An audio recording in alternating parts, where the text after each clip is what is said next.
যে তালপট্টি দ্বীপ, দক্ষিণ তালপট্টি দ্বীপ নিয়ে কি হয়েছে, এখন আবার সেন্ট মার্টিন নিয়ে কি হচ্ছে। তো এভরিডে মানে ছোট ছোট ঘটনায় কি একসময় বৃহৎ আকারে এটা রূপ দেয়। এবং ঐতিহাসিকরা যা লিখে গিয়েছেন বা দার্শনিকরা যারা লিখে গিয়েছেন তা কিন্তু হাজার হাজার বছরের ইতিহাসকে সামনে রেখে একটা গাণিতিক সমাধানে তারা পৌঁছে গেছেন। ফলে আমরা যে একটা ঐতিহাসিক সন্ধিক্ষণে আছি, সেই সন্ধিক্ষণটা আমাদের মানতে হবে। ভারতের ক্ষেত্রে আপনারা বলতে পারেন ভারতের মানচিত্রের পরিবর্তন হলো কি করে। ভারতের একেবারে মানচিত্রের পরিবর্তন হয়েছে দুইবার।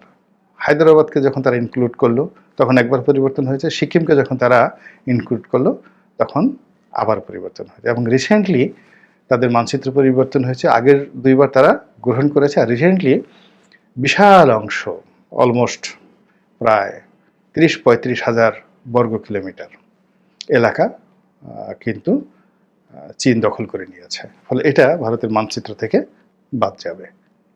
তো প্রতিনিয়ত কিন্তু ভাঙা করা হচ্ছে। তো কাজেই আপনি আমি একেবারে সেই যে মানচিত্র যেভাবে এঁকে আছে ওইভাবে সারা জীবন থাকবে ওর মধ্যে চিন্তা করে যদি আমরা বসে থাকি তাহলে দুর্ভোগ দুর্দশা আমরা এড়াতে পারবো না। আল্লাহ আমাদের সবাইকে হেদায়েত দান প্রিয় করুন। দেশবাসী, আপনারা যেখান থেকে ভিডিওটি শুরু থেকে শেষ পর্যন্ত দেখেছেন আপনাদেরকে অসংখ্য ধন্যবাদ জানাই।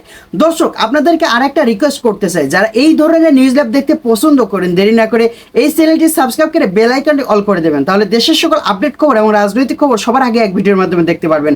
তাহলে দর্শক শ্রোতা সবাই ভালো থাকবেন, সুস্থ থাকবেন। দেখা হবে পরবর্তী নেক্সট কোনো নিউজ অথবা দেশের কোনো আপডেট খবর নিয়ে। আসসালামু আলাইকুম।